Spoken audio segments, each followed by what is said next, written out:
Yahusha's crucifixion year. Was it year Common Era 28? Why do I just have 28 there? Why not the list of the years? I put 28 there because 28 is the most common year there is out there for the year of the crucifixion. We're going to look at that in detail. How about, was it Common Era 30? We're not going to be looking at that year because I believe, and I believe we have absolute proof, that Common Era 30 is the hammer. What do I mean by that? That is the controlling rock in a game called curling.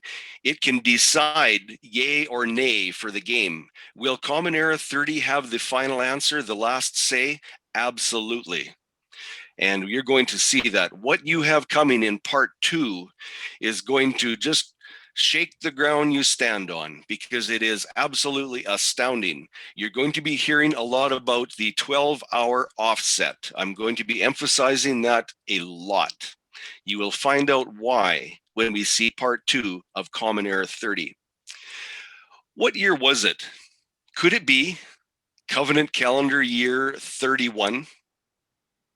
Was Yahusha in his 31st year when he was crucified? That's why I asked that question. Here's a little bit of background information. With many different calendars all laying claim to a specific year of the crucifixion, which ones can also claim full and complete alignment with the words of the scriptures? Better yet, which calendars can reveal total compliance and timing fulfillment with each and every text of the Passion Week? We are not allowed to pick and choose which texts we do know that we want to align. If there are texts that we cannot align, then we have a lot more to study. So we need each and every text to be in alignment. Which of these can accomplish a step-by-step pathway to show the lunar calendar's Passover of the Jews, and also the Torah-based Dawn to Dawn Passover of the Covenant, and still produce meticulous alignment with the documentation in the Messianic Testament? That is a loaded question, to say the very, very least. Was there 2 Passovers? Have you heard that? Was there 2? What would you say if I told you there was 2 Passovers on the same 24-hour period? Have you heard that? What about that 12-hour offset? And if these proclaimers of the faith can achieve a suitable Common Era year in alignment with the scriptural midst of the week, which is the Wednesday crucifixion, as precisely detailed in the scriptures, can they also find precise alignment with the essential 12-hour offset, which pinpoints the accurate Common Era year of the crucifixion? And yes, that word essential should actually be capitalized. That 12-hour offset is absolutely precise in determining the year of the crucifixion. Can they also define the 2 different Passovers of the 2 separate calendars as specifically recorded by Matthew and John? What about 2 different Passovers? We've always heard there's only one, but the scriptures speak of 2 of them. We're going to be looking at that. Which of the years from Common Era 26 to Common Era 34 cannot and will not apply? We are going to be removing the rubble years today. What makes the Common Era year of the crucifixion so incredibly and blindingly brilliant that it cannot be mistaken? What is it? Here's some important information. We have some new people here, and they might be a little mixed up by seeing the word cycle. We use the word cycle in place of day, because the word day has multiple meanings, either just a light season, or it can mean the 24-hour cycle of the light and night seasons combined. And this can create great confusion for timing purposes. So from now on, when you see the word cycle, and this is in all of our studies, when you see that word cycle, it references a full 24-hour period, which is dawn to dawn, according to the scriptures. So please remember that word cycle. This is a study from Yah's covenant calendar. And the dates that we are considering are 26 to 34. Years 26 to 34 of the Common Era. The principle. There is a principle that must be the foundation of our belief structure. That principle is the answer to this question. Was Yahusha a lamb of the first year in Common Era 30? How could Yahusha accomplish being the lamb of the first year in Common Era 30? This year-old male command from Yahuwah is a prerequisite the Mashiach must fulfill with perfection. Let's read it. We find this in Exodus 12:5. Let the lamb be a perfect one, a year-old male. This is the type that the antitype must fulfill with exactness. Did Yahusha fulfill this? And what year was it? What year was the crucifixion? How many times have you heard this question? Let's read Matthew 26:3. Then the chief priests and the scribes and the elders of the people came together at the court of the high priest, who was called Caiaphas, and plotted to seize Yahusha by trickery and kill him. But they said, not at the festival, lest there be an uproar among the people. The question I have, these ones that were wanting to kill Yahusha, they said not at the festival. Did they stick to their words? Could we give them that credit? Did they do what they said, or did they do otherwise? Did they kill Yahusha at the festival, or did they not? Remember, the scripture speaks of two types of Passover within that 24-hour period that Yahusha died. That puzzle piece that floated around there, that is very appropriate, for this is one of the extremely serious puzzle pieces that we need to consider. When Yahusha was still hanging on the tree, what date of the month was it according to their lunar calendar? What date of the month was it? When they said they were not going to capture Yahusha at the festival, what did they mean? Was it the same as the scripture? Or was there a different calendar with different dates other than what Yahusha was on? Was the date still lunar Abib 13 and not at their festival? A very serious question. Read Matthew 26:5, for that is where that verse is, and consider this verse. How about John 19:40? Then they took the body of Yahusha and bound it in linen wrappings with the spices, as was the habit of the Yahudim for burial, a very specific type of burial, very regimented. Verse 41, and at the place where he was impaled, there was a garden, and in the garden a fresh tomb in which no one had yet been laid. There, then, because of, and please note this terminology, the preparation of the Yahudim, they laid Yahusha because the tomb was near. If we remember correctly, John had already announced a preparation, and that was at dawn. So why is it that John, who is acting as the reporter, why is it that here, after sunset, For that is when Yahusha was being wrapped up with the spices. Why is it then, after sunset, that John announces another preparation? And he tags it with, of the Yahudim. Why? Had not John already announced in John 19:14 that the preparation had started at dawn, at the 6th hour of Roman reckoning? Do you remember Roman reckoning, where the days start at midnight, where Pilate's wife had referenced Roman reckoning? Why is this particular announcement here? Is this a verse that we can just glide over? We can just read over? Or should this verse stop us in our tracks as if we'd walked into a cement wall? Because the depth of this verse in terms of calendar is nothing short of astounding. What was the time frame of John's proclamation for the preparation of the Yahudim? Wasn't it after the sunset, in the night season of preparing Yahusha for burial?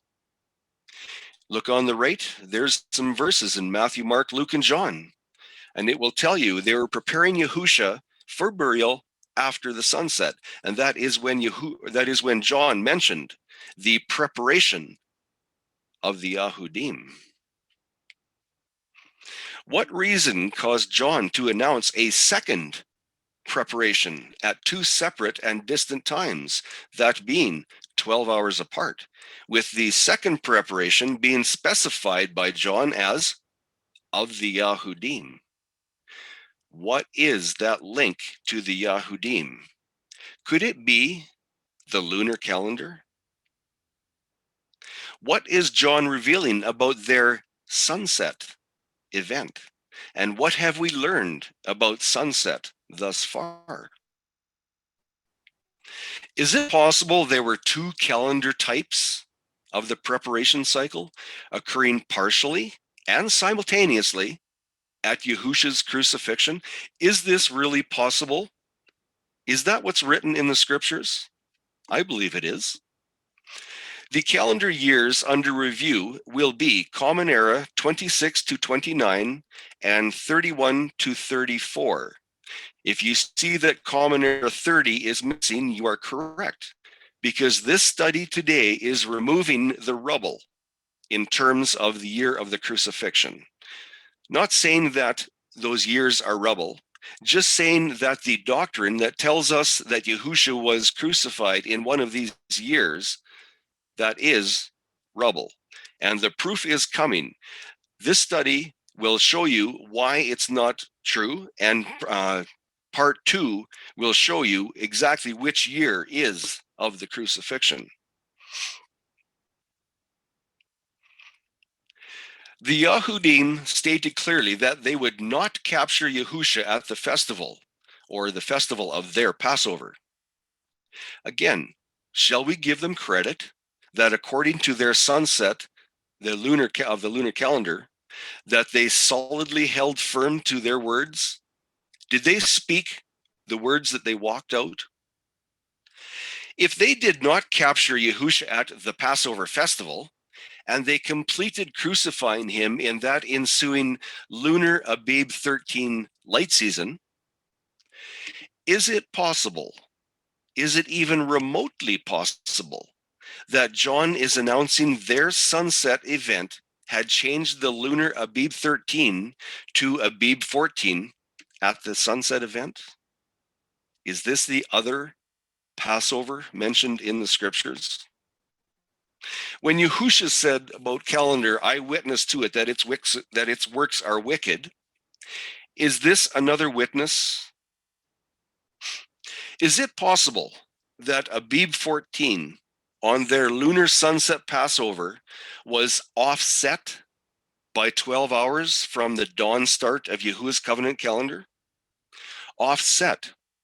You're going to see that word offset, and it is going to be emphasized many times through this study. And it is by no mistake that I'm emphasizing this word offset.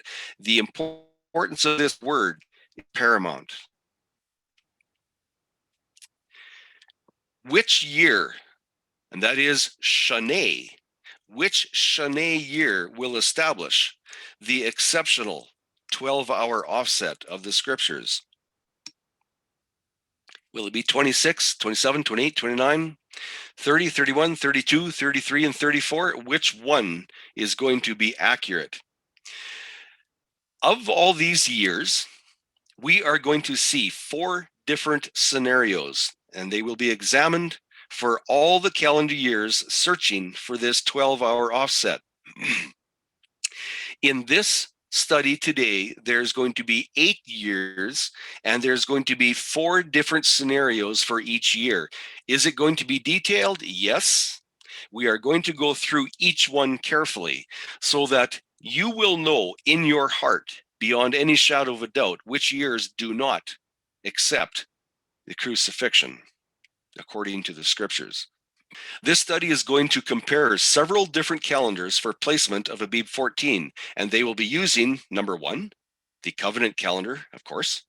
Number 2, the lunar-based calendar.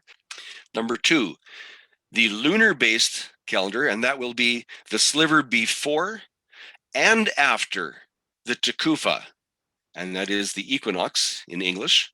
So we're going to be looking at the different scenarios here.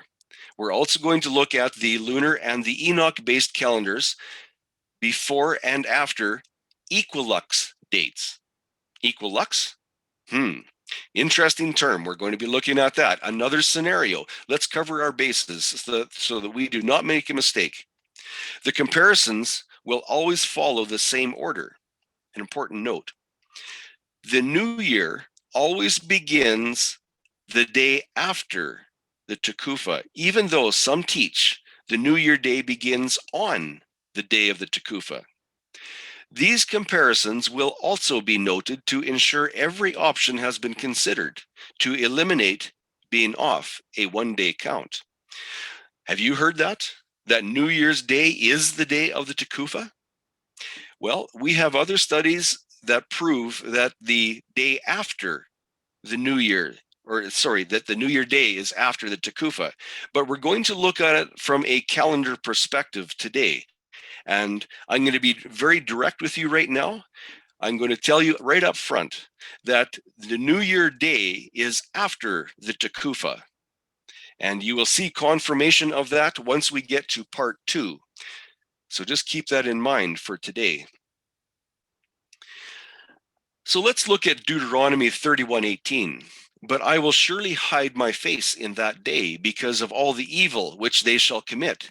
In that day they are turned unto other gods. Now therefore, write ye this song for you, and teach it, the children of Israel. Put it in their mouths, that this song may be a witness against the children of Israel. For I will bring them into the land which I swear unto their fathers, that floweth with milk and honey, and they shall eat and fill themselves and wax fat. Please notice these next words. Then shall they turn unto other gods and serve them, and contemn me and break my covenant. Yes, there's some interesting spelling there. It is taken from the Geneva 1587 edition, and I greatly appreciate these older editions. Are they hard to read sometimes? Yeah, a little bit. That's fine. But look at these highlighted words. Then shall they turn unto other gods. It doesn't say, then shall they worship in a different program. It says, then shall they turn unto other gods. So when they worship in a different system, it is actually serving other gods. We have gone through that so clearly. Charlene has written that out so clear in the Moon, Oh the Moon series. Look at these words, please. What gods are they going to be serving? Could this include the Hebrew nation's various calendar allegiances? The next sentence, I want you to read it carefully. What about us today? There is an ongoing question among many calendar teachers. Which year was it? when Yahusha died? How many times have you heard that question? Combining the scriptural foundation of covenant calendar with the astronomical charts and historical calendar records has provided an accurate reckoning to pinpoint the exact year of the crucifixion. Now, while you might not see the accurate reckoning right here in part 1, it will be revealed brilliantly clear in part 2. This part 1 is laying the foundation for part 2. The very fact that the covenant calendar dating of Abib 14 and the lunar system of dating Abib 14 was offset by 12 hours from each other is a monumental pillar in this determination. The first step, determining and understanding an extremely important principle. On the next slide, note the listed times of the Tekufa for Common Era 26. They are near midnight. What effect does this factor have? Remember, Roman reckoning changes the day at midnight. Will this have an effect on timing? The Tekufa dates are recorded on Roman reckoning. Midnight changes the date on man's calendars. Yahuwah's date exchange occurs at the very first light of dawn. Let's look at the profound effect this difference has. The outcome may be insignificant in Common Era 26. However, the result further on in this study is nothing short of monumental. Here we are looking at the chart number 1, and I ask you to please remember this timing principle. Common Era 26. If you look over here on this side of this chart, it says 26 AD. That is the old terminology, AD. We use Common Era today. So the year is 26. The Tekufa is on the 22nd of March, and the timing is 23 hours and 23 minutes in the 24-hour clock. So when you see these charts, this is where the pertinent information is at this point. The Tekufa timing is registered with Greenwich Mean Time, or Coordinated Universal Time. This means the time frame must be adjusted to Yisrael Jerusalem time. To do this adjustment, 2 hours must be added. Therefore, the time of the Tekufa was 1:23 a.m. This means Rome's midnight marker had passed by, and consequently, the Gregorian date in Jerusalem time changes to March 23. Question: did Yahuwah's covenant calendar date change with it? I could say that another way. Does Yahuwah recognize Roman reckoning? Chart number 2. Observation notes for chart number 2, year 26. Please note this red line here. This chart has the times adjusted by 2 hours already, and it is from the U.S. Naval Observatory. Interesting. Note this asterisk right here. The asterisk denotes midnight. Has this time been loosely rounded off? And I ask that question for a very specific reason. These are things we must look at. Common Era 26, chart number 2. Here we begin, the Tekufa. Over here, 26 AD, Friday, March 22 for the Tekufa. The U.S. Naval Authority declares this has already been adjusted for Jerusalem time. Yet there is a 1.5 hour difference from chart number 1. Which chart will provide dependable evidence? Chart number 3. Here we are, Common Era 26 once again. Equinox is at March 23. That's what's recorded. Look at the time. 4:25 a.m. local mean time, Jerusalem. Local mean time means it has been adjusted to Jerusalem time. The Tekufa timing is registered with LMT, local mean time, already adjusted to Jerusalem time. The Roman midnight marker has been passed, and consequently the Gregorian date in Jerusalem time is recorded as March 23. It is much later than the last two charts. Does Yahuwah's covenant calendar agree with changing the date at midnight? Remember Roman reckoning as recorded in the scriptures? You can look at these verses, Matthew 27:19, John 19:14, and chapter 20, verse 1, to see examples of Roman reckoning. And if you don't understand Roman reckoning, I ask that you ask us after this presentation, or you can go to our presentations on the website, and you'll find that Roman reckoning is absolutely incredible. It brings all the gospels together in timing. It aligns everything. According to Genesis 1, and that is dawn to dawn, this Tekufa date, which is the 22nd here, and yet the 23rd here, according to dawn, the Tekufa date is still March 22, according to dawn from Genesis 1 and throughout the scriptures. No, the midnight mark has no bearing on Yahuwah's time clock. The question then is, will there be a significant factor affecting the year of Common Era 34? And what about Common Era 30? We won't be looking at that today, but we need to keep that in mind. Common Era 30 will be seen in part 2, and I will add in great detail. Step number 2, implementing Yahuwah's dawn to dawn midnight marker in the Passover principle, and searching for the fourth cycle crucifixion, and it must be combined with the festival of the Jews. You cannot have one or the other and find alignment with Scripture, for both is written in the Scriptures. There is written a 12-hour offset, there is written 2 different types of Passover, and there is written one Passover being linked to the festival of the Jews. How do we find alignment with all these? First to be considered is the Lunar Abib 14 dating as placed on the Gregorian calendar. Second is to look for the scriptural 12-hour offset as a result of their sunset day start.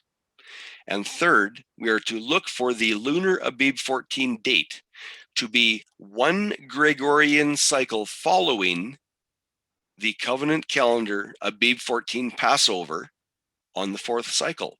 Why are we looking for the Gregorian cycle to be following? Remember sunset theory? It must start the evening before. Just another twist that we need to decipher, discern, and find alignment with. Remember, the Gregorian date will, according to the Talmud, start with the previous sunset.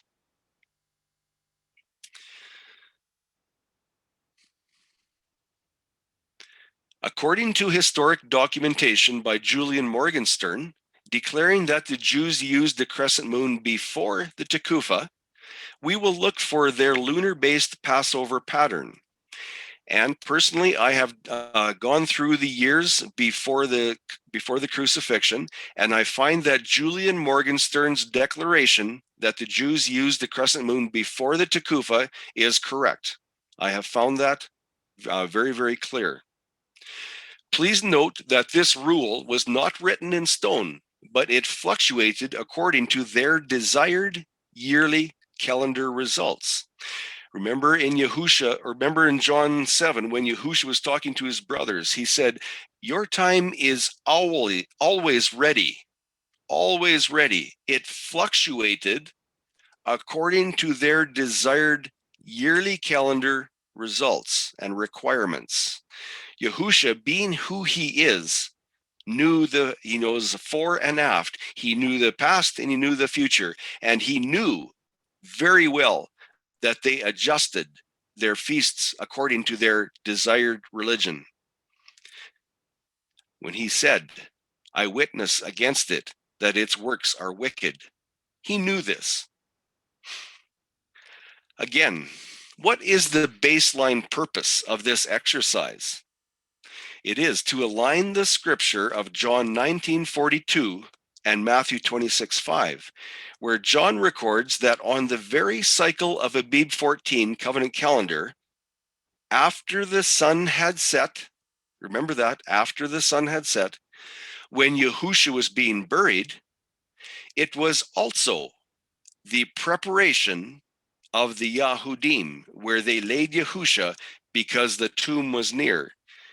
Yes, it was the preparation of the Yahudim. This is your second preparation right here on the same 12-hour period. There is two calendars happening.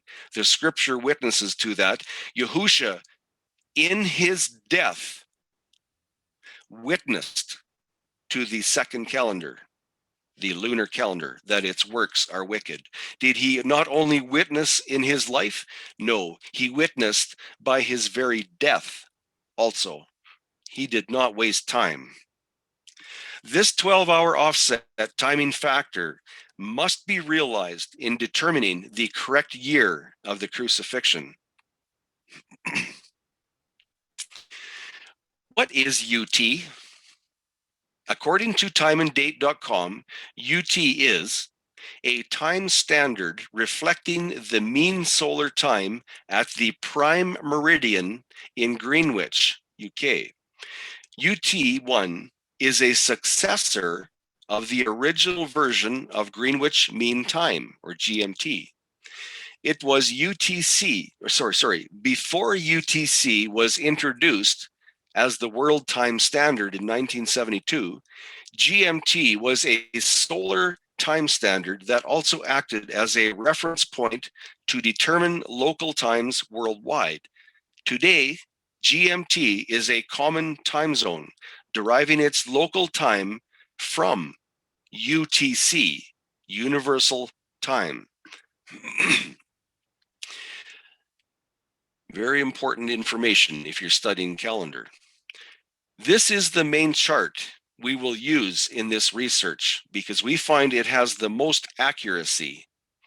If you look on the left, you will see when you find this information, it has listed the dates of the years right here, down on the left side. Very, very important. You see, you have the time frames here. All these time frames are so important. Okay, everyone, I hope everyone's ready to dig in here. I hope you have your tea beside you or whatever you drink and are comfortable. I hope you can follow me, and I'm going to try and go through this slowly. First up, Common Era 26. Let's begin. Does Yahuwah's dawn to dawn covenant affect the Tekufa timing? Covenant calendar, looking for Yahusha's crucifixion on a fourth cycle.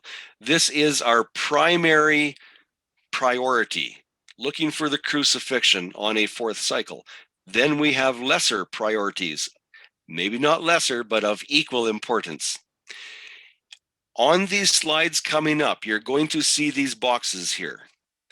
This right here is the year, the common era year. This is the old terminology with AD. This is the year. This is the date of the Tekufa. This is the month. And this is the time of it.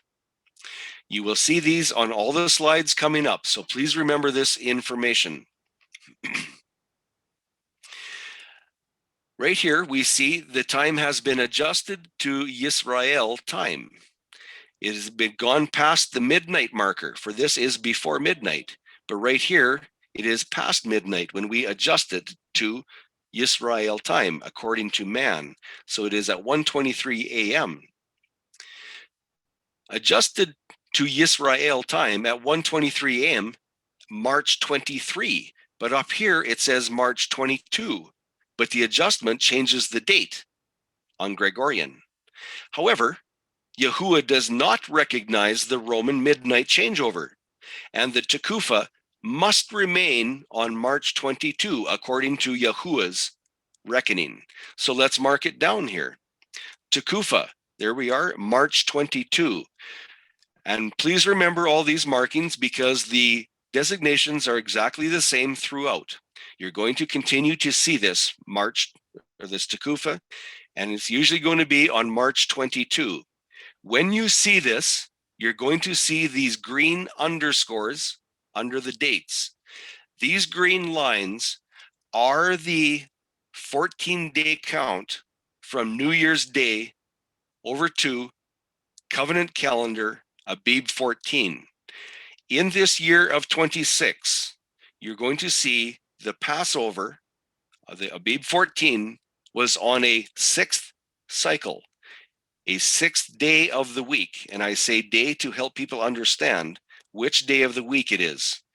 So it was on a Friday. That is not a 4th cycle of the week. So this right here eliminates Covenant Calendar year 26 from being the year of the crucifixion. Let's continue on. Again, Passover on a 6th cycle. Yahusha's dawn to dawn retains March 22. Calendar for the year 26. There is your Tekufa once again, and we're going to continue on. Passover on a preparation on the 6th cycle in the year Covenant Calendar 26. Now, do you remember me asking you, what about when people ask you, well, or say that the New Year's Day is on the day of the Tekufa? Is that true? Have you heard that before? Well, I can say that the scripture proves otherwise. But in this physical look at the calendar, we're going to document it. So here we're looking. If March 22, Tekufa, was the New Year's Day, and that's right up here, then Covenant Calendar Abib 14 would have been on April the 4th, one day back, and it would have been a 5th cycle.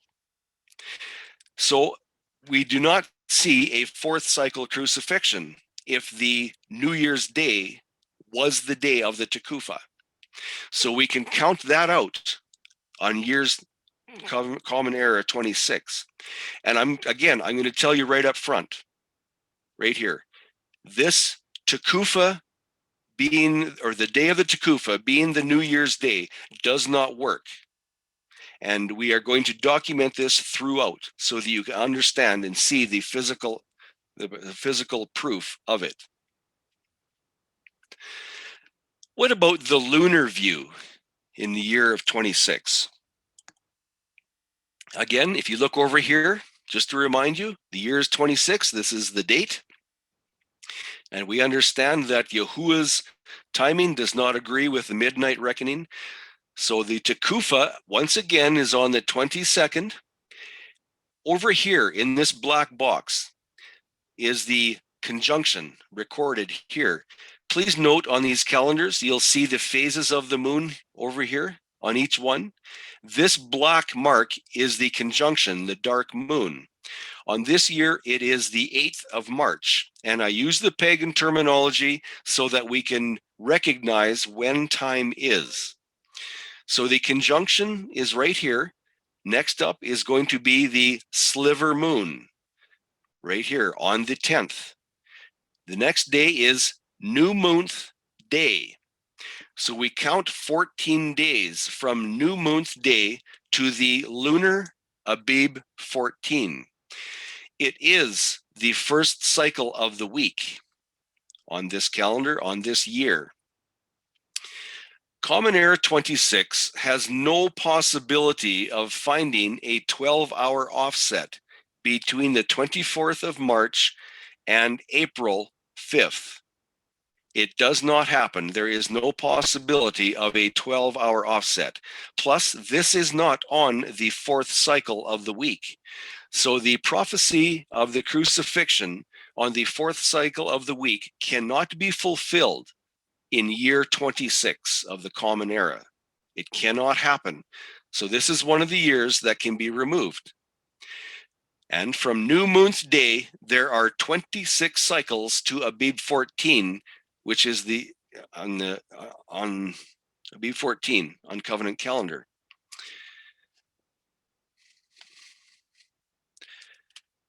So there cannot be a 12-hour offset here. The next Sliver Moon, which is April 8th, would be after Covenant Calendar Passover, making that Lunar Passover calculation much later, making it even more impossible to find a 12-hour offset. Moving on. It's time now to consider if there are any possibilities around the equilux timing for moon and non-moon calendars. Example, the lunar and the Enoch. Some well-known lunar calendar ministries declare an equilux and sliver reckoning is to be used for year start rather than the equinox, which is the tekufa of the scriptures. Do note that if the sliver moon appears on the date of the equilux, that moon is considered a valid sliver moon. And also, the next day is the new lux month day. We need to discover what this equilux is all about. Some Enoch calendar followers use the day after the equilux as the first cycle of the year. An evidence sample is going to be seen on the next slide, and we are going to talk more about the equilux. Please note, here is some evidence. March 16th, and this group proclaims it's the day of equal night and equal day in Jerusalem. This is equilux. It has also been proclaimed that this is equinox. Is that true? Is there a difference between equilux and equinox? And if so, what is the difference? Only one of them can be scriptural. Which one is not? Again, if you want to see the details, on our website, we have a study directly addressing this, very clear. But let's read this box. Enoch is acclaimed to follow the equilux. Note the equal light and equal night statement, meaning from sunrise to sunset. Note that it is not from the beginning of dawn till the end of dusk. It is from sunrise to sunset. One problem that belies here is the removal or repositioning, we could say, of the twilight seasons from the light season as covenanted by Yahuwah in Genesis 1. Wow. I'm going to read this again because man is redesigning Yahuwah's covenants. Man removes the twilight seasons from the light season as Yahuwah declared and applies these twilights to the night season. Is breaking Yahuwah's covenant or covenants accepted? That's what the equilux does. We can read about those two covenants in Jeremiah 33:20. Those are covenants in Genesis 1. Are we allowed to break them, redesign them? And if those that are redesigning those covenants of the light and the night season, if they are doing that, are they playing God? Simple question, but very serious. Let's view an Enoch calendar promo slide. Not all Enoch followers go by the equilux, but some do. Please note the direct link to paganism, and I hope I emphasize that enough. Start reading over here. In 167 BCE, King Antiochus returned to Jerusalem after his second campaign in Egypt, and he immediately banned the Hebrew religion and the Enoch calendar. Please note, this was written by an Enoch calendar promoting group. They want to claim that King Antiochus banned the Enoch calendar because they believe that's what was happening at that time. I would like to see evidence to this. I cannot accept this, just a note. And also, continuing on, and prohibited all religious practices. He dedicated the temple in Jerusalem to Zeus, the Lord of heaven, Baal Shaman, and ordered the Hebrew people to worship Zeus and to participate in the festival honoring Dionysius, who was Zeus's son, who was called Bacchus by the Romans. And Dionysius/Bacchus was known as the dying and rising god, as he was twice born. Please note this next phrase. The festival called Bacchanalia was held when? March 16th and March 17th. And what was the intention? To pollute the Hebrew spring equinox day and the New Year's Day. But hold it. How can this be the equinox? I'm thinking this is equilux, and I'm thinking they have some false information here. We're going to look at it a little bit deeper. But please note from here, this festival of Bacchanalia was held on March 16th and 17th. We're going to continue. Just keep this in your hat, and we're going to look at this more. When King Antiochus began sacrificing swine and making abominable offerings in the temple, this began the Maccabean revolt. The equilux chart slide is coming soon, but let's talk more about this festival on the 16th and the 15th. And does it honor equinox, or is it honoring Bacchanalia? Where do you get your doctrine from? Who do you accept your material from? Yahuwah's Tekufa is March 19 to 22 Gregorian. That's when you normally find the dates of the Tekufa. Let's look at James 1:17. And I must thank my sister for bringing this verse to me when we were studying this out years ago. The hair stood up in the back of my neck when I read this verse.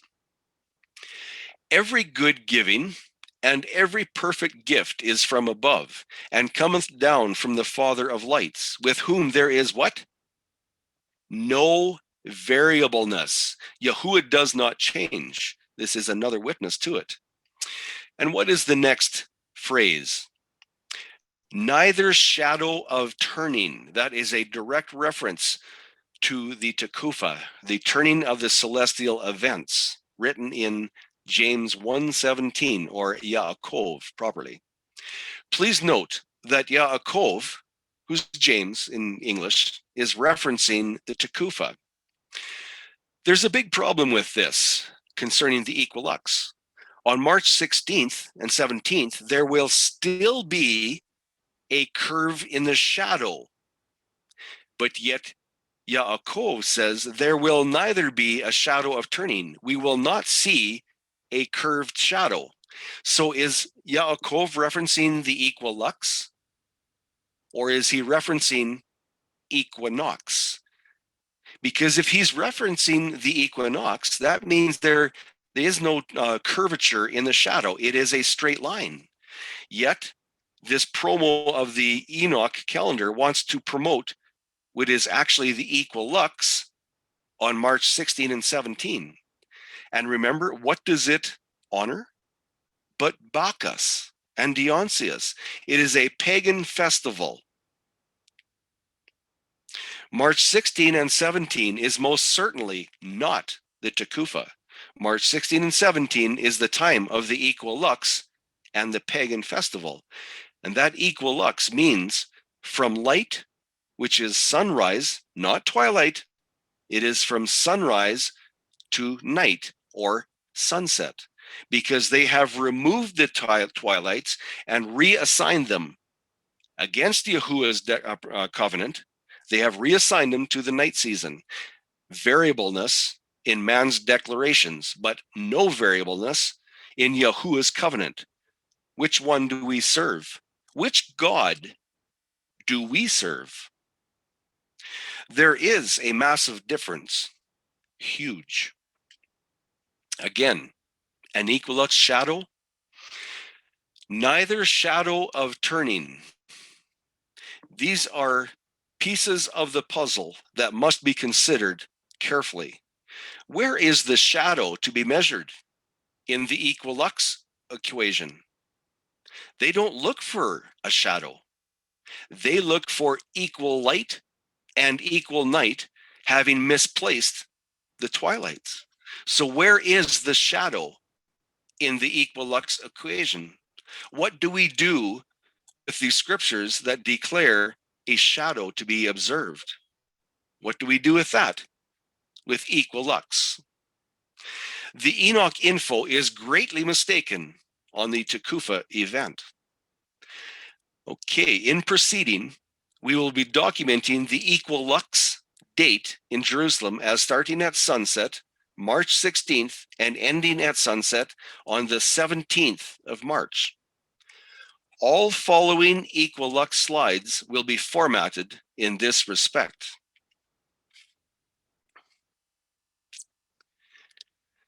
A qualification problem with the equilux. One insurmountable problem with the equilux is that the twilight mixings are not considered part of the light season as written in Genesis. And if this is repetition, yes, it is. I'm doing it on purpose because this needs to be understood. Man rejects Yahuwah's decision to place the Arev, or the evening, and the Arbayim, or Boker, twilights as light. Instead, man relegates both twilights to the night season. This glaring factor alone eliminates the equilux from being a scriptural doctrine. However, just for argument's sake, let's prove the equilux waters anyhow. Let's look at it. Here we are. Equinox Jerusalem equilux view. Here we are on the 17th of March, equilux. Here's your new lux month day. We count out 14 days, and that brings us to the 31st. The equilux Abib 14 is on a first cycle of the week. And the problem is, the Passover is on a wrong cycle, and there's not even a remote chance of having a 12-hour offset with covenant calendar. Again, this is a double equilux failure, and I would like you to count up these equilux failures. And you're going to need more than one hand because the equilux is not scriptural, not even remotely close. Next up, Common Era 27. Same exercise. And on the second slide, we're looking for the Lunar Passover. But first, I want to mention this slide here. This slide is brutally important. You see that flashing arrow? There is a line here right on my cursor that when you look up on the website, this line is sliding. You click on it with your cursor and you can slide it back and forth wherever you want it. When you do that, in these boxes, the times change. So I have it brought here set to March 23rd. And it's where the astronomical twilight at Boker begins. It begins at 4:17 a.m. Is that accurate? It's precise. It's right down to the minute. It tells you when dawn to dawn starts in Jerusalem on March 23. The accuracy is profound. Do we need that? I believe so. Important info for the next slide. Look in the red box to note the timing of dawn on March 23. I spoke about this already, and the sliding of the line. And we see the exact time of the astronomical twilight in Jerusalem. If you have roosters, your rooster will probably be crowing right about this time. They'll be saying, get up, Yahuwah's day's begun. Wake up. So this is when the dawn of Yahuwah starts, dawn to dawn. So let's carry that information forward. We are looking for Yahusha's crucifixion on a fourth cycle. Again, the year is 27 of the Common Era. It's on the 23rd of March, and the time is 5:04. Adjusted to Jerusalem, it is 7:04 a.m. And attention, Since the Tekufa is recorded past the point of dawn, according to the Torah and the Gregorian, the Tekufa remains on March 23. Covenant calendar Passover was on a first cycle of the week, Genesis 1, dawn to dawn. Again, March 23 is your Tekufa. This is New Year's Day according to covenant calendar. On top of the green lines, count your days of 1 to 14 for Abib 14. Over here on your left is Abib 14. It is on a first cycle of the week, right here, April 6th. That is not a midst of the week crucifixion. So at this point, we know, according to covenant calendar, that the year of the crucifixion was not Common Era 27. This eliminates this year according to covenant calendar. But we're going to be looking at more. Let's have a look. And what about that Tekufa sign? Is it New Year's Day or is it the following day? Remember, dawn to dawn has authority over the Gregorian. And here is your Tekufa. If I can bring it up. There's the Tekufa. What about this problem with the Tekufa being the New Year day, as we get suggested? If March 23, right here, the Tekufa, was the New Year day, then covenant calendar Abib 14 would have been over here. It would be set back one full day, and it would be on the 5th. It would be on a 7th cycle. In Common Era 27, there is no 4th cycle Passover, nor is there any chance of a 12-hour offset to reflect the scriptural account. Once again, the Tekufa being let me rephrase that. Once again, the suggestion that New Year's Day is on the Tekufa fails. Once again, count them up. Same year, Common Era 27, we're going to look at the lunar view. Here we are, Tekufa 23. Here is your conjunction as marked out on the information calendars. There's your conjunction. Then comes the Sliver Moon. Interestingly, we have a chart. The astronomical chart from the US Navy says that the Sliver Moon was on the 28th, just a bit of more confirmation. And I carry that information over to here so we can get a larger chart. The Sliver Moon, there is your new moonth day. From new moonth day, we count 14 days. From new moonth day, there are 14 cycles to the 11th, which is a what? A 6th cycle. That is not a 4th cycle as required for the crucifixion. What does that do to Common Era 27? It cancels it out. The Lunar Passover would have been on the 11th of April, a 6th cycle of the week. No possibility of a 12-hour offset with covenant calendar. So we can remove we can remove Common Era 27 as the year of the crucifixion. It did not happen then. But there's more information.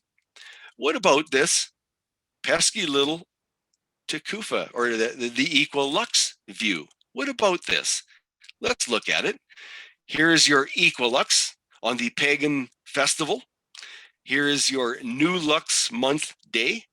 Count out 14 days to the so-called Abib 14 under the equilux. Is this on a 4th cycle or is this on a 2nd cycle of the week? It's on a 2nd cycle. That removes it from being the year of the crucifixion. And it removes it. See, it's only 1, 2, 3, 4, 5, 6, 7, 8 days away from the Tekufa. That removes it from having any proximity to covenant calendar Abib 14.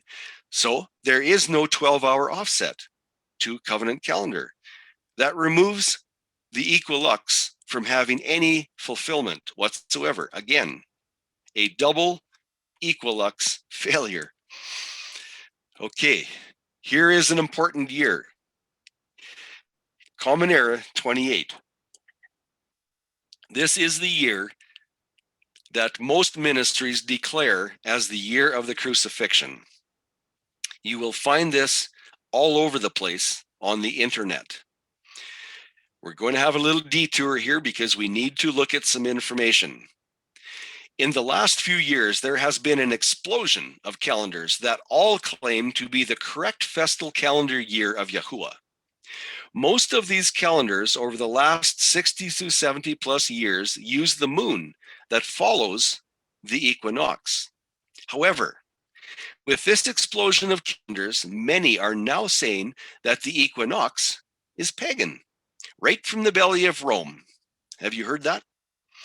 Therefore, a new calculation, note that word, a new calculation, can that be equated with variableness?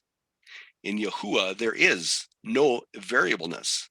But yet, with this new calculation that has been devised for their festal calendars to use the moon on or following, more variableness, on or following the March 17th equinox. Variableness. Where does that come from? Have you heard of this before? This tends to create an interesting problem at the present time for ministries that claim April 28th in Common Era 28, that is the year of the crucifixion. And we have one specific ministry in mind that claims this, and it is in exact opposition of what they teach, and yet they continue this teaching. This April 28th calculation is based on the moon following the equinox, even though their current calculation, variableness, their current calculation for the festal calendar uses the moon following the equinox, usually about March 17th. There we have honoring a pagan festival, Bacchus. Serious stuff. This is a huge conflict, not only in their ministry, but it is huge conflict with the scriptures. Let us obligate ourselves to check out what in the world is going on with the idea that the year end can be around either the equinox or the equilux. Let it be known, the year start can follow only one or the other, but never both. And do remember, Yahuwah does not change. Okay, getting back to Common Era 28. Once again, always and continuously and persistently, we are looking for the crucifixion on a fourth cycle, according to the prophecy in Daniel. Here is year 28. This is where you'll see the information. The Tekufa is on March 22. The time is 10:51, adjusted to Israel time right here. But the Tekufa remains on March 22. Again, these green underlines, you count out 14 days. What does it bring you? It counts you to this blue square, which is covenant calendar, Abib 14 Passover. It's on a second cycle of the week. Do you get the importance of this? Tekufa over here and covenant calendar does not find a fourth cycle crucifixion in the year 28. It's not there. Note, Common Era 28, covenant calendar Abib 14 on a second cycle of the week. Please do not forget this. There is no midst of the week crucifixion in the year 28, according to covenant calendar. What about the other calendars? Let's look at them, or the other scenarios, I should say. Again, here's your Tekufa on the 22nd.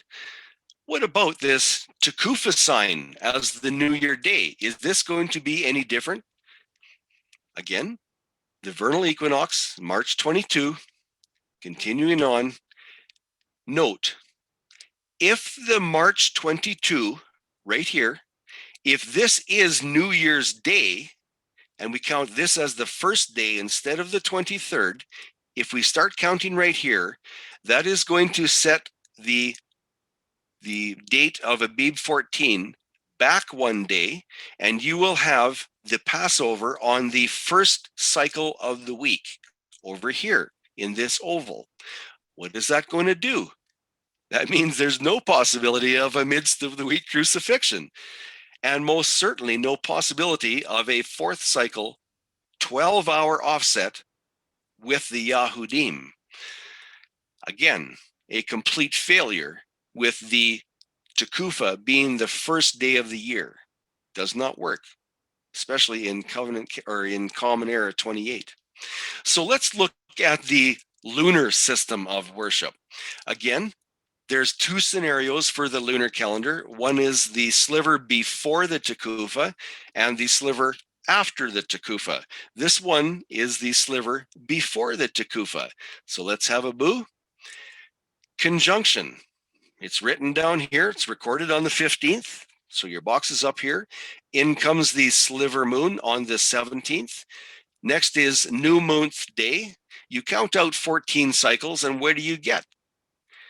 You have a fourth cycle crucifixion. A fourth cycle Abib 14. What happens when you bring in sunset theory? Isn't this day start the evening before, according to sunset? That throws a whole new warp into it. But what about that 12-hour offset with a covenant calendar? 12 hours offset. How many days is it from the 31st over to April 5? How many days? That makes it impossible to have a 12-hour offset, which is spoken about twice in the scriptures and illustrated exponentially. This exposes another complete lunar failure with no alignment of a 12-hour offset between the two calendars, as documented in Matthew 26:5, and also even clearer in John 19:42. So the lunar sliver before the Tekufa in Common Era 28 is eliminated. Please notice the late dating on the chart below that is provided for our research purposes concerning Common Era 28. We have to be very, very careful when we're doing our research. We have to understand what they document and why. Because of this late factor, we will be viewing this late dating, and also we will look closely at the equal lux factor immediately after. Please note the lateness of the chart information. April 13. This is long after the Tekufa. The sliver was spotted, supposedly, long after the Tekufa. So let's look at it. The lunar sliver view after the Tekufa, and it is the late factor. Why are we doing this? Because we need to cover our bases. We cannot miss one of them. Yahusha says to prove all things. So let's do it. Down here, the conjunction after the Tekufa. It's on the 13th of April. Wow, that's quite a ways after the Abib 14 Passover, but let's continue. There's your Sliver Moon on the 14th. And I want you to note, this Sliver Moon follows the conjunction, not as the normal 2 days later. It follows, it's the next day after the Sliver Moon. So we have to watch these things. We have to be careful of what we observe and what we enter into our systems of worship. From New Moonth Day, there are 14 cycles to the 28th, the Lunar Passover, or supposedly Lunar Passover. What if it is just the Lunar Abib 14? What if it's not really the Crucifixion? Because if it's on the 28th, the midst of the week, right up here you see the Wednesday, the little bit of a W there. If it's on the 28th, what happened to the sunset theory? It starts over here on the 27th. Sunset theory starts the evening before. So what just happened to the midst of the week, Abib 14? It got removed. So using the lunar sliver after the Tekufa, year 28 is not in the script. It is not scriptural. Common Era 28 is a very popular year for the crucifixion with a very late date. What about that 12-hour offset? You can scrub that. It's not even remotely close. That removes a portion of scripture. Are we allowed to do that? I don't think so. And we're going in for another detour here. Stick with me, please. Next up, Common Era 28, looking for Abib 14, according to what? That pesky pagan equilux, the pagan bacchanalia. But let's look at it because we have to cover our bases. Over here, equilux on the 17th. Here comes the lux month day. And here, look at this. If we count out 14 days, an equilux-based Abib 14 comes on a fourth cycle. So they would say that this is the day of the Passover. Remember, this is identical to the Sliver Moon before the Tekufa reckoning in this year. Do you find it interesting that this could be a fourth cycle Abib 14? Looks pretty promising, doesn't it? But there's a problem. Here is their decision to have a Abib 14, but over here, 14 days after the Tekufa, is covenant calendar Abib 14. This is where Yahusha was crucified on 14th day, I should say, not on this year, but on the 14th day after the Tekufa. So how can we get a 12-hour offset from the 31st of March to April 5? That portion of scripture cannot find alignment in this year or with the equilux. Another equilux failure. I hope you're counting. I hope you have a pen beside you and you're marking it down on the paper. Because Common Era 28 is so important, let's look at a summary. Covenant Calendar Passover was on a second cycle, according to Covenant Calendar and the scripture. Number one, the Lunar Conjunction before the Tekufa. The Covenant Calendar Passover on the second cycle and the Lunar Passover were about 4 to 5 cycles apart, depending on the count. No 12-hour offset there. Number two, the Lunar Conjunction after the Tekufa. Passover, fourth cycle. And Covenant Calendar Passover and the Lunar Passover were 23 to 24 cycles apart, depending on how one counts. And it's quite obvious there's not even a possibility of a 12-hour offset there, not even remote. Common Era 28. In considering 4 different Passover timing scenarios, it is once again impossible to reckon them with the scriptural 12-hour offset as written in John 19:42 and Matthew 26:5. So we have an option. We can set aside John and Matthew's writings. We can put them aside because we do not understand it, and we can declare a Passover in 28. Or we can look at the scriptures, we can accept what the scriptures say and decide that we need more investigation. Let's go with it. Common Era 28 is a very popular year for the crucifixion according to lunar calendars. Notice that both lunar calculations show a fourth cycle Abib 14 Passover on March 31st and April 28th. Interesting. Yet still, even with the 2 fourth cycle calculations, Common Era 29 or Common Era 28 cannot find alignment with the scriptures documentation. It's not there, it's not possible. And the equilux option added nothing, but also failed miserably. End of the detour. Okay, Common Era 29, same exercise. And the following slides are going to be a full examination. And again, ultimately, we are looking for the 12-hour festal offset. Why? Because that aligns the year with precision. You will not see it in this part 1. You will see it blindingly brilliant in part 2. So what about Common Era 29? Here we are. Over here, it's the year 29, March 22. We place the Tekufa on March 22 in the blue box. Here's your green underlines. Count out the dates. You count them out to Abib 14. That sets you on a third cycle of the week. But what happened to prophecy?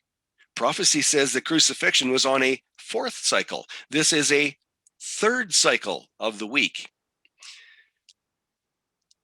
Now let's look at the Tekufa being the first day of the year. If March 22 should be counted as the first day of the year right here, that will set back Abib 14 to in this oval. That will place the Abib 14 on a first cycle of the week. Again, it does not accomplish a midst of the week crucifixion in this year. So this is another failure of that idea that the New Year's Day is on the Tekufa. It does not work in Common Era 29. Keep counting, mark them down in your paper. Okay, let's look at the lunar view of Common Era 29. Again, right here, it's marked out. The conjunction is on the 4th, right up here. There's your conjunction. Here comes the Sliver Moon. Here comes New Moon's Day. You count out 14 cycles from here to here. It lands us on the 20th of March. 14 cycles. So Passover on this calendar would be on the first cycle of the week. Uh-oh, got problems here. What about prophecy? It's supposed to be the midst of the week. And look here, it's before the Tekufa. It's a very early date.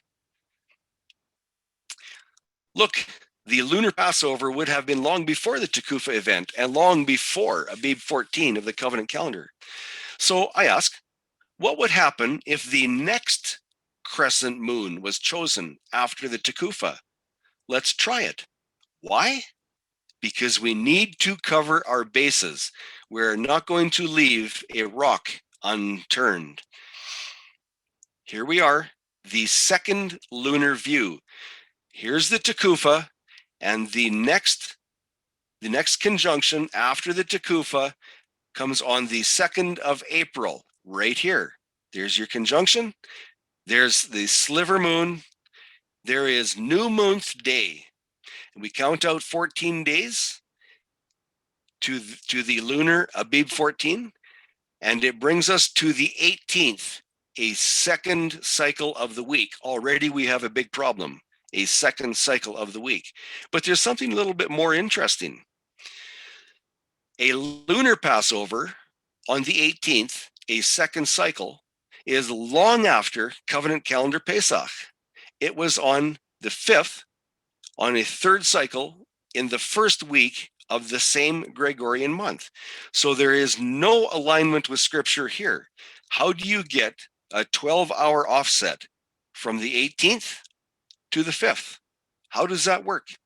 It doesn't. It's that simple. There is no possibility, no alignment with John 19:42 or Matthew 26:5.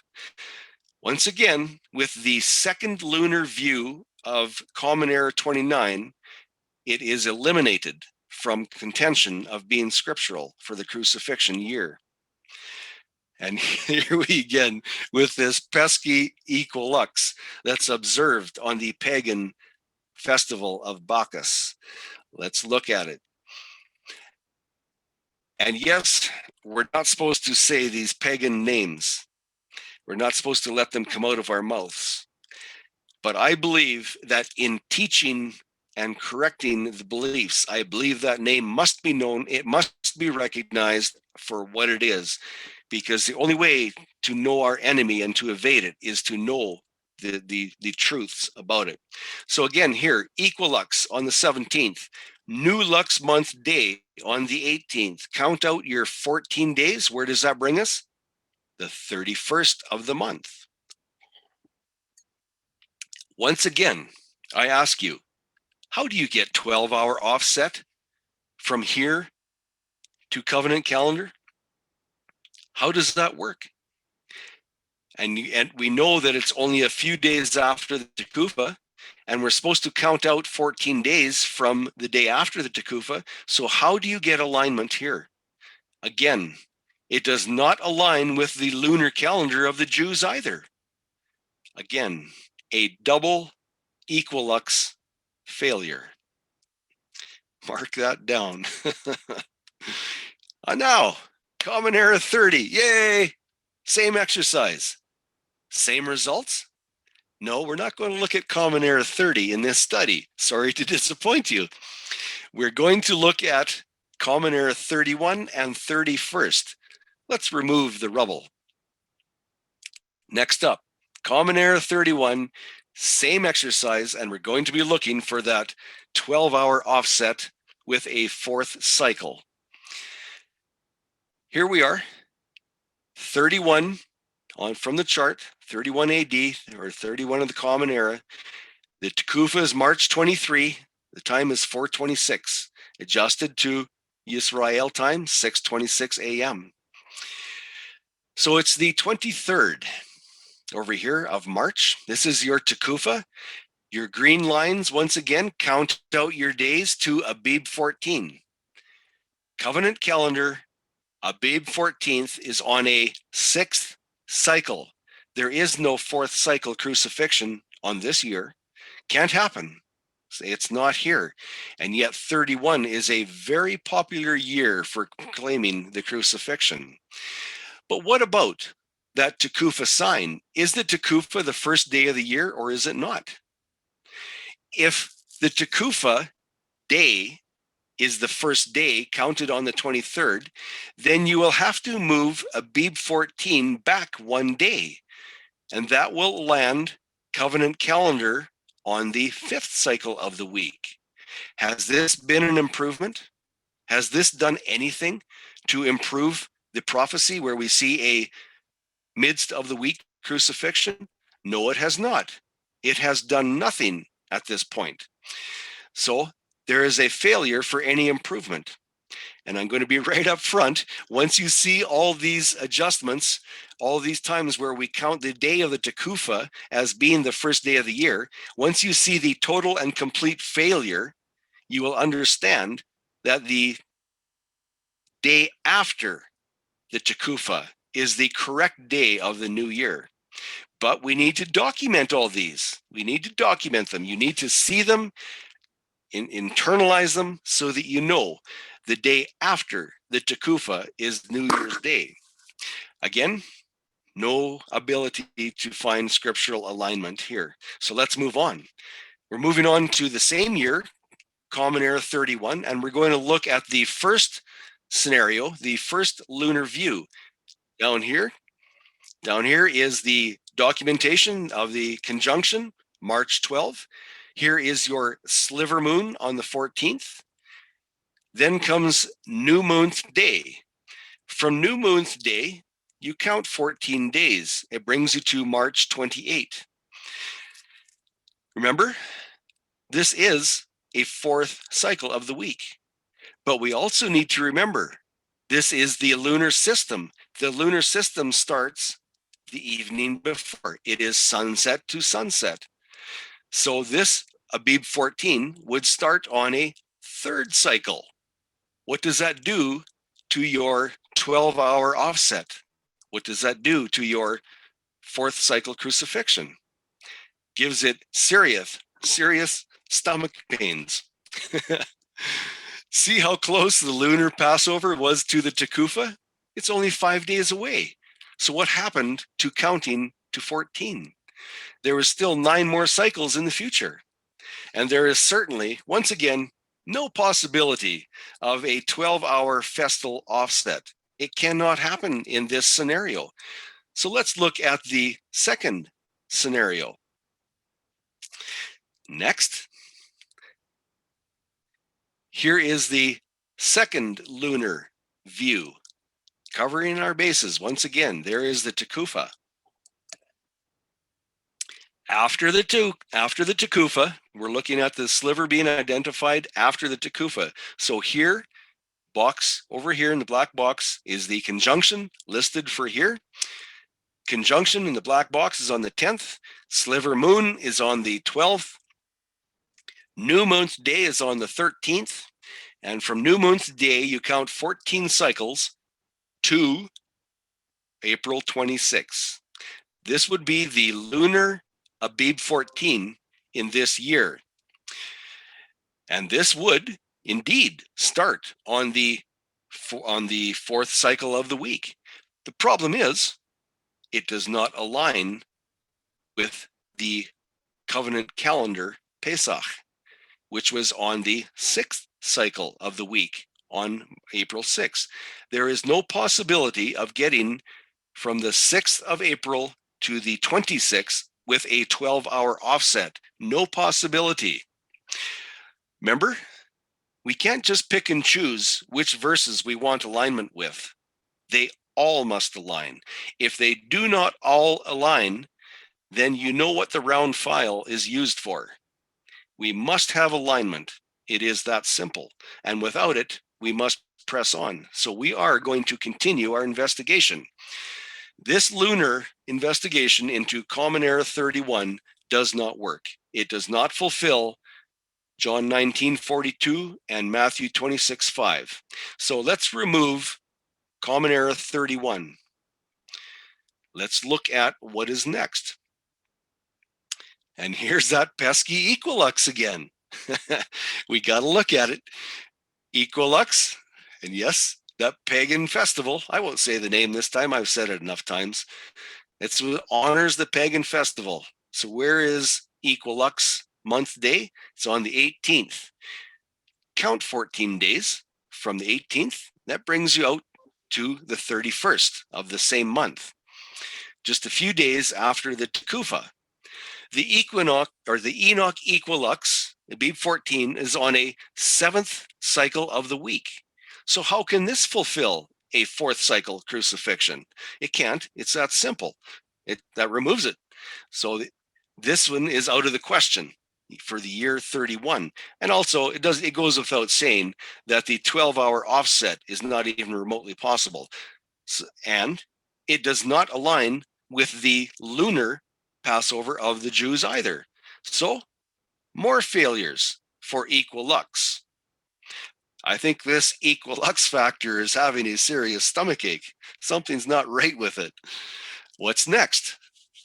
Common Era 32. Common Era 32. Again, here is the year right here from the charts. It's March 22nd.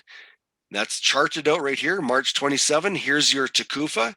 You count on under the numbers above the green lines, 1 to 14 to find Abib 14. Covenant calendar Abib 14 is on a seventh cycle of the week. It's on a Shabbat. So what happens if this day of the Tekufa, and you've heard me say this before, what happens if this day is the first day of the year? At that point, we need to move our counting back one for Abib 14 would then be found on the sixth cycle of the week. Does that give us a midst of the week crucifixion? No, it doesn't work. So this is another failure for the Equilux. It does not provide us with anything. So remove this year and Equilux from your calculations. It has given us no alignment with the scriptures. Same year, Common Era 32, a lunar view. And please note, the sliver on the day after the conjunction, according to the chart seen on the next slide. Now I could not enter it on this one because it was too full. So that's why I'm citing the chart on the next slide. The sliver is seen on the day after the conjunction, not 2 days after. Here we are. The conjunction is noted on the 30th and the sliver moon on the 31st. Here is New Moon's Day. Look here. just a few days before Covenant Calendar Pesach, we have New Moon's Day on the lunar system. And we count to 14 on the lunar system, and their Abib 14 is on a second cycle of the week. No fourth cycle crucifixion in this year. Doesn't happen. No 12-hour offset. How do you get 12 hours between these two dates? Doesn't happen. So Common Era 32 is once again shown to be deficient when it comes to scripture alignment. No 12-hour offset and no alignment whatsoever. Please note, if the sliver was on March 22, the sliver before the Tekufa, the lunar Abib 14 would be on March 16, 5 cycles before the Tekufa. So once again, no alignment on the year 32. It doesn't matter how you look at it. So we can remove this one from contention of being aligned with Scripture. But we need to look at it, another one. This is another lunar chart. Here we see the conjunction as per naval chart. Remember those double asterisks? They qualify. So we're going to place the conjunction here as declared by the naval chart. And please note, this might be one of the reasons why I do not use that naval chart, because I have found it to not be accurate. But for argument's sake, we're going to look at it anyhow. This chart lists the conjunction as on the 30th of the March. Here is the Sliver Moon as per their chart, the day after. Again, here is New Moon's Day, way over here, a few days before Covenant Calendar Passover. Instantly, you already know that there's no 12-hour offset here because you have to count 14 days down to Abib 14 on this lunar system. No 12-hour offset, no alignment with scriptures whatsoever. So, second lunar view, same result. Complete scripture failure or scripture alignment failure. Complete. So we can remove year 32 under the lunar calendar. How about spotting the second evening? If we see the lunar sliver spotted on the second evening, why am I doing this? Because we've heard the arguments. If you spot the sliver on the first evening, you must check out the sliver spotted on the second evening. So we're covering our bases here. And again, note this is from the naval chart and the double asterisks. Here is their proclamation of the conjunction. There is this calendar's proclamation of the conjunction. And we're going to spot the Sliver Moon on the second evening, just for argument's sake, just to cover our bases. Here is a spotted, or the spotted Sliver Moon. I was going to say spotted moon. Here is New Moon's Day on the 2nd of April. And here is their Abib 14 on the 15th. It is a third cycle of the week. What happens to prophecy of a crucifixion on the midst of the week? It's not fulfilled here. It can't be. So this lunar system of determining time is out. It removes the year 32 from any contention of finding scriptural alignment. And I think you've heard that phrase numerous times, and we have a little bit more to go. There's no scriptural alignment here. There's no 12-hour offset. It does not happen. Sorry, year 32 is not in contention. But we have to look at this equilux again because we need to see it physically before our eyes so that I'm visual and I need to see it so I can understand it clearly. Equilux on the 17th. There is that pesky pagan festival honoring again. New Lux month day on the 18th. And there is 14 days from the 18th to the 31st. This would be their Equilux Abib 14. There's a problem here. It's not on the midst of the week, so that removes it from the year of contention to be in the crucifixion. And the 31st to covenant calendar Pesach over here is not even remotely close to a 12-hour offset. Again, get out your pencil and mark down another double equilux failure. That equilux is having a hard time. And yes, we've been at this for some time and there's been lots of details. So I'm hoping that you can stick with me through this. We got 2 more years to go. We're looking at Common Era 33. Please don't get weary. We're almost done. Here is the Tekufa. The year is 33, registered right here. The date of the Tekufa is March 22. And we have marked it out right here in the blue box. Tekufa. The day after the Tekufa is the 23rd. Start counting your 14 days here. That brings you to Abib 14 on covenant calendar on the 5th cycle, or the 5th of April. It is the first cycle of the week. That makes sure that there's no crucifixion here. Did not happen. It's not midst of the week, not according to covenant calendar. But what about that Tekufa sign? Is that going to improve anything for us? Again, do we count the first day of the year on the 22nd, or do we start it on the 23rd, like the scriptures proclaim? But for interest's sake, let's count right here from the 21st. You will then need to move back Abib 14 1 day, and it will be on the 7th cycle of the week. Again, no 4th cycle crucifixion, according to this. No 12-hour alignment with the lunar system coming up. This is a failure of this. Is the Tekufa New Year's Day on the Tekufa? No, it's not. Just another one that we need to record. So let's look at the same year. Again, your Tekufa is on the 22nd. Here is your conjunction on the 19th. Here is your new moon, or sorry, your sliver moon, and your new moon day comes here. Look at that. It's on the day of the Tekufa. Kind of interesting. And we count the days out. Remember, this is on new moon day is on the day of the Tekufa. Is that going to bring us close to covenant calendar Pesach? Count your days out. It brings us to the Abib 14 on this lunar system on the first cycle of the week. And it is close to covenant calendar Pesach.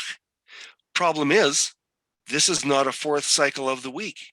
So how can there be a midst of the week crucifixion? This is the midst of the week right here. There is no midst of the week crucifixion. So this means nothing to us. No midst of the week crucifixion, no alignment with the scriptures. So on this lunar view, we can remove Common Era 33 as being scriptural. We have to fulfill Daniel 9:27, midst of the week, otherwise we are in trouble. So there's also no 12-hour offset with the midst of the week. So let's continue on. Calendar year for Common Era 33. And you've already heard me say it, but I got to say it again. Here is the pesky Equilux pagan festival honoring. Let's look at it, see what it does. Your new Lux month day. And there is the 31st. Once again, it lands on the 31st. Quite consistent, isn't it? Could this be designed to be close to the covenant calendar with its consistency? It appears so. But the problem is, their Equilux Abib 14 is too close to the Tekufa, too close, and too far away from covenant calendar Pesach. What happened to your 12-hour offset? It's out the window. Can't happen. And their Equilux Abib 14 is on a 7th-day Sabbath. So that removes this Equilux view from providing a Wednesday crucifixion on the year 33. No alignment here. Another double Equilux failure. I think your paper is getting full of Equilux failure marks. Okay, everyone, here's the happy face. Next up, Common Era 34. This is the last year that we're going to investigate in part 1. Part 2, we're going to investigate Common Era 30. So we're just about done. We just about got it. Stick with me through this, please. Common Era 34. And see up here, 34. Here's your evidence from the chart. March 22, time is 2150. Here is Tekufa on March 22. Again, the green lines count out your days to the Covenant Calendar Passover right here. Covenant Calendar Passover is on a first cycle of the week in this year. What happened to the fourth cycle of crucifixion? It wasn't on this year. It's gone. It's not available on 34. And we can't forget, what about that Tekufa day being the first day of the year? Remember, instead of counting on the 23rd, if the suggestion is correct, we're going to start our 14-day count on the 22nd, as it might be the New Year's Day. So that brings us over to their Abib 14, according to the Tekufa being the first day of the year. That would make it on the first cycle of the week. What happened? Again, there is a failure for finding a fourth cycle crucifixion. Now, it might not mean much up to this point, but when we get to Common Era 30, and we see that every year from 26 to 34 provides an absolute failure to find a midst of the week crucifixion, you will then understand very clearly that counting the first day of the year on the Tekufa is not scriptural, because it does not fulfill prophecy of a midst of the week crucifixion. Just to keep that in your hat, the New Year's Day, according to Yahuwah, is the day after the Tekufa. Moving on. Here is the first lunar view for calendar year 34. Of course, your conjunctions documented here. You put the square up here. Your Sliver Moon is on the 11th. Where is New Moon's Day? But the day after. Count out 14 days to the 25th. The lunar Abib 14 in this year, under this scenario, would be just a few days after the Tekufa. What does that do for Covenant Calendar Tekufa? Covenant Calendar Pesach. It puts the lunar Abib 14 way early than over here. Huge difference. There is no possibility of having a 12-hour offset, as mentioned in the scriptures, from the 25th of March to April 5th. No 12-hour offset. Can't happen. Sorry, write this year off for that. But what about the second lunar view, where the sliver is identified or spotted after the Tekufa, after the equinox? Maybe this one will bring some truth to the lunar system, or maybe it won't. Let's look at it. Here is your conjunction, recorded right here in the black box. Up comes the Sliver Moon on the 9th. Where is the New Moon's Day? Here is New Moon's Day. You count from New Moon's Day, 14 days, down to the 23rd. The lunar Abib 14 is on a 6th cycle of the week. What does that do for your 4th cycle crucifixion prophecy? Not too much. Doesn't help at all. Not at all. And it is way far too late to find a 12-hour offset. If you go from April 5 to April 23, those are counted in days, not hours. So that removes your 12-hour offset. Again, no scriptural alignment with this scenario. Can't happen. Now, I ask you, shall we vote? Shall we look at the equilux again? The pagan festival celebration? Here it is, equilux on the 17th. New Lux Month Day, 18th. Again, it lands on the 31st. Consistency, I say, it does have that. But it's only a few days after the Tekufa. What happens when you count from the 31st, right here, 31st of March, over to April 5? Do you get a 12-hour offset? Not even remotely close. What about the lunar system? Oh, I went too fast. What about the lunar system? It does not provide a sync, or it does not synchronize with the lunar system either. So what does it do? It provides another double equilux failure. Again, write that down. What happened to equilux? It's out the window. Sorry. So here we're coming up to the end. We have a few slides left, and we're going to do a summary. And in a couple of slides here, Charlene has got a bunch of information that she's going to go through. I'm going to be asking her to be ready for that in a few slides. But let's go through this first word summary for part 1. This is concerning the 8 calendar years that we have looked at. And we're talking about covenant calendar at this point. Covenant calendar marks Passover 14 from the day following the Tekufa. Following, not the day of the Tekufa, but the day following. And it marks it 6 times on March 22, 2 times on March 23rd, placing Passover on either April 4th or 5th each year. Does this not sound like an appointed time for the Moedim, the consistency? Remember, the only reason these are different is because of the variation in the Gregorian year. These are Gregorian dates, hence the variation. Yahuwah does not have variableness. He does not change. In these 8 years, according to covenant calendar, there is not one Passover in the 8 calendar years that we have looked at that falls on a midst of the week. Not one. Let me emphasize that. Not one midst of the week have we seen thus far according to covenant calendar.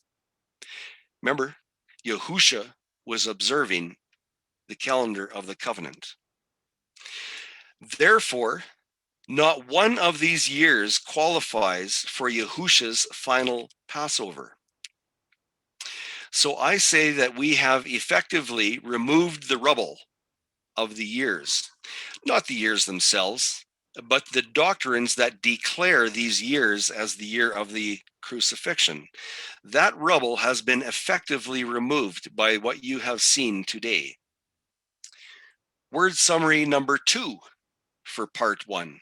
This is concerning the lunar Passover calculation, both before and after the Tekufa. These are the scenarios that we looked at. We need to cover our bases. Before the Tekufa, there is a great spread of new moon day dates from March 7th to March 22. Passovers range from March 20 to April the 5th. At this point, we would need to see a scripture that says Yahuwah has a lot of variableness if we wanted to apply this system of worship.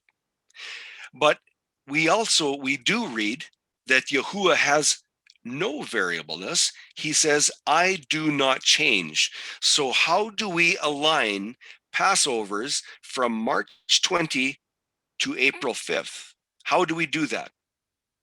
What happens to the lunar system of worship with this variableness? Can we attach it to Yahuwah's calendar? Common Era 31 is the only year that has a midst of the week Passover. And interestingly enough, most feast camps that teach a Friday cross, quote unquote, use Common Era 31 as the year of Yahusha's Passover, when indeed There is no way to find a lunar Friday Passover in Common Era 31.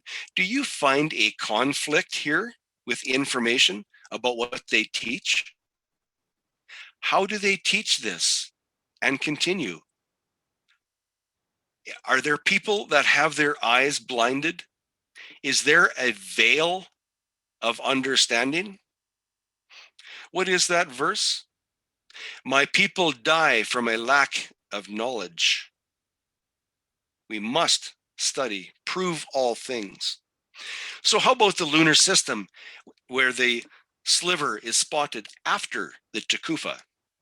There is another great spread of new moon's day dates from March 23 to April 13th, with Passovers ranging from April 11 to April 28th.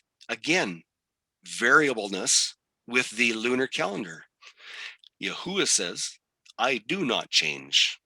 What does that do to the lunar system of worship? Who is in control of the lunar system of worship? Which God is being served under the lunar system? Please read Isaiah 14, verse 13, where the adversary claimed that he was going to be in control of the Mount of Moadim. He was going to be above the stars of El, the Mazzaroth.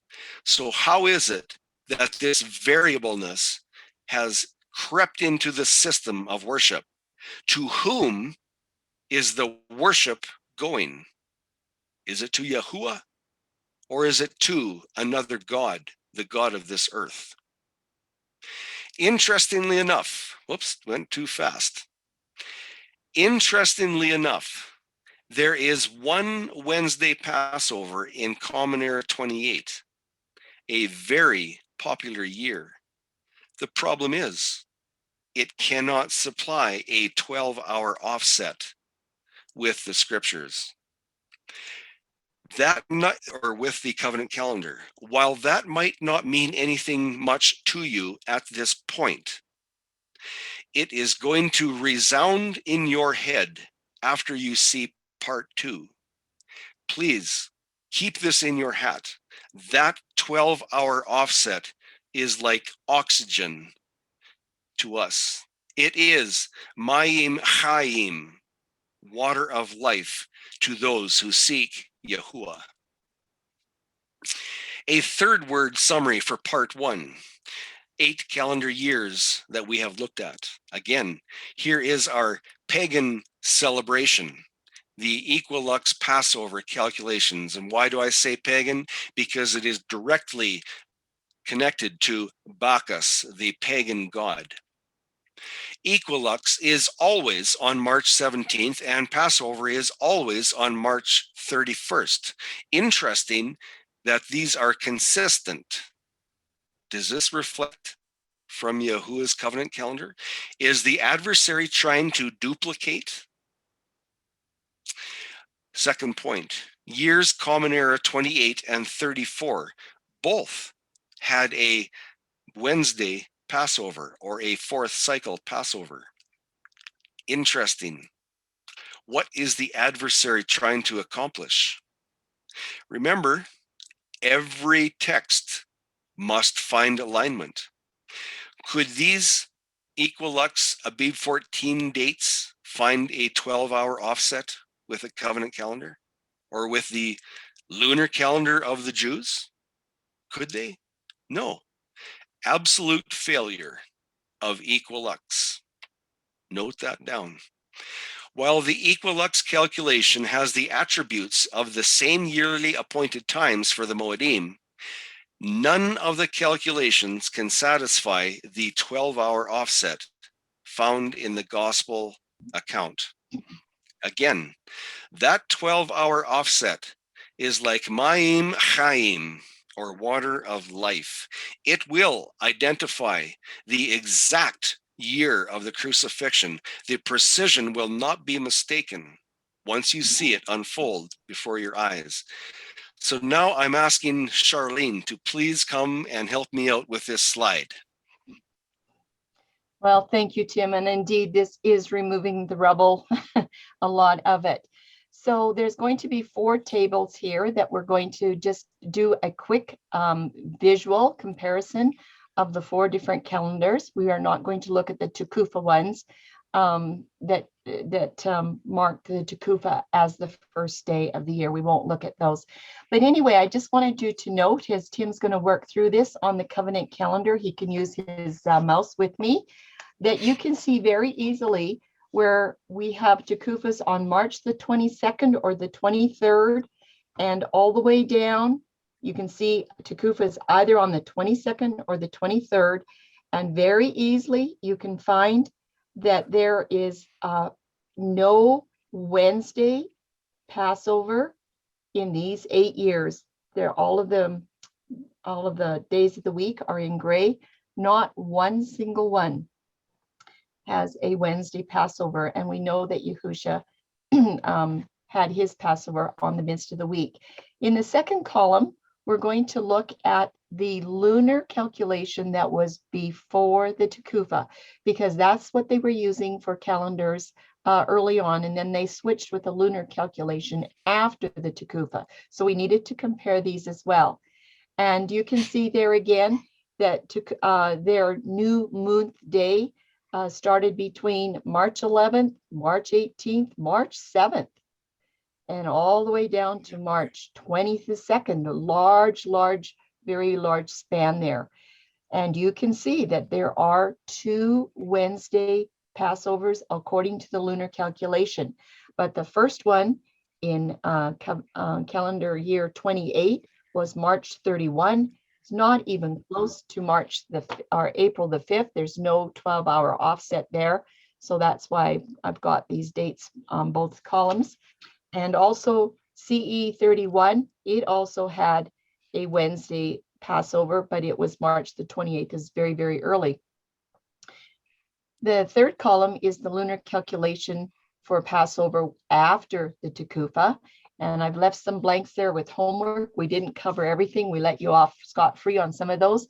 But again, that you can see, we've got new moon days all the way from March 29, going up to April 5th, all the way down, even in April 1, scattered all over the place. There's no consistency there, but it's very, very interesting that we do have another Wednesday Passover in this block of time. Now, if Tim would just do another click for me, there's going to be a blue box that comes up, and you will see here in this blue box that we have 3 Passovers in year 33, Common Era 33. There are 3 Passovers in that year on these 3 different calendars. Now, the 2 for the lunar calculation, they are both identical on the chart. That is because the new month day was on the day of the Tukufa. So that's why they're both the same. One wasn't before and one wasn't after. They were on the day of the Tukufa. And you can see that particular grouping, there is Passovers all over the place, but we don't have a Wednesday Passover or a midst of the week. Okay, let's go to the last one, and that's the equilux view, the last column. And this one has a lot of consistency with equilux. Every single new Lux month day was March the 18th. Every Passover was March the 31st. And if that isn't consistency, I don't know what is. But it was there every single month. It was exactly the same, March 18 and March 31. There was a Wednesday Passover in Common Era 28. But basically, you can look over on the chart for Covenant Calendar. Passover that year was on a Monday. So there's no 12-hour offset there. It's really interesting to see, especially when in that red box there, remember we told you that Common Era 28 was a very popular year for the Crucifixion. Look at that. These 3 counterfeit calendars all have a Wednesday, midst of the week Passover in Common Era 28. Now, I would like you to look at the third column. This is the one that is the monkey wrench. We did talk about it. You probably didn't remember. But this one that has the April 28th Passover, I believe that this was adjusted. I believe that this was adjusted to give you a Wednesday Passover instead of a Thursday one. This is the culprit right here. And we may break that open a little bit more later. But out of all of the calculations that we've looked at, and there's 30 of them, there was not one year that could produce a 12-hour offset between covenant calendar with any counterfeit calendar following 12 hours after there was not one. So this exercise might have been a little bit grueling, but it was removing the rubble of what was happening in all of these other years so that we could be sure that when we look at year 30 that we've covered, uncovered all of the information that we had to check out. So I think there's one or two more slides and then we're done and we'll be up for questions and comments. Thank you very much, Charlene, and I can really appreciate the amount of time that you spent building this chart or these charts. A lot of time. Thank you again. Okay, let's continue on here. This is the end of part 1, and it will be continued in part 2, where a very careful and detailed examination will be given to Common Era 30. Again, Common Era 30 is the hammer. That is where the heavyweight comes down. This will be the revelation of Scripture unfolding. This will show you exactly who Yahusha is. When he says, speaking of the adjustable lunar calendar, when he says, I witness to it that its works are wicked. When you see how he witnesses, not only in life, but in his death also, you will understand that this Common Era 30 is the hammer. It has the final say on the crucifixion year. What is going to unfold with the 12-hour offset is going to be just absolutely incredible. Yahuwah marks the sands of time.